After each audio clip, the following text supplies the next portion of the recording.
رب اشرح لی صدری ویسر لی امری واحلل عقدۃ من لسانی یفقہوا قولی۔ کسی بھی انسان کے حوالے سے کوئی دن منانا اسلامی روایت نہیں ہے، مثلا برتھ ڈے منانا یا برسی منانا یا انہی خاص دنوں پر کوئی صدقہ خیرات کرنا، یہ سب چیزیں بعد کی پیداوار ہیں۔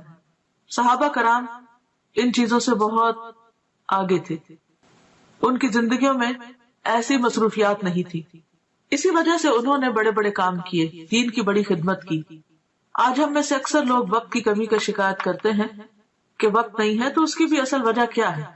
اس کی بنیادی وجہ ہمارا غیر ضروری، غیر متعلق چیزوں میں اپنا وقت لگانا ہے یا اپنا مال لگانا ہے۔ جہاں صدقہ کی ضرورت ہوتی ہے وہاں ہم صدقہ نہیں کرتے، بھوکے کو کھانا نہیں کھلاتے، یتیم کی پرورش سے جی چراتے ہیں۔ اسی طرح دین کے کام، تبلیغ کے کاموں میں خرچ کرنا تو ہمارے ذہن میں ہی نہیں ہوتا، یا اس کو تو ہم صدقہ خیرات میں شامل ہی نہیں کرتے، یا صدقہ جاریہ کے کام یا پروجیکٹ جو ہیں وہ نظر انداز کیے رکھتے ہیں۔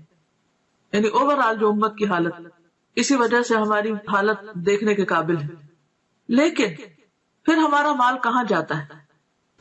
یا تو وہ شادی کی بڑی بڑی تقریبات میں صرف ہو جاتا ہے، یا پھر وہ وفات کے موقع سے متعلق بہت سے جو رسم و رواج ہم لوگوں نے عام کر رکھے ہیں ان میں خرچ ہو جاتا ہے، یا پھر اسی قسم کے نظر اور منت ہے جس کا اسلام میں کوئی بھی تصور نہیں، کوئی اس کی اوریجن نہیں، ان میں خرچ ہو جاتے ہیں۔ ایک قول ہے کہ البدعۃ تمیت السنہ، بدعت جو ہے وہ سنت کو ختم کر دیتی، سنت کی موت ہے، یعنی کوئی بھی سنت رواج نہیں پا سکتی اگر کہیں پر بدعت چھائی ہوئی ہو۔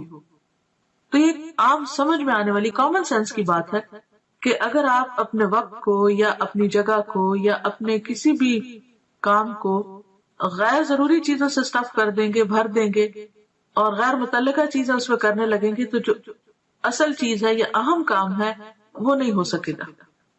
مثلا اگر اپنے اہم وقت میں، پرائم ٹائم میں آپ فضول باتیں کرتے رہیں، ادھر ادھر گھومتے پھرتے رہیں، تو آپ کا نماز کا وقت نکل جائے گا۔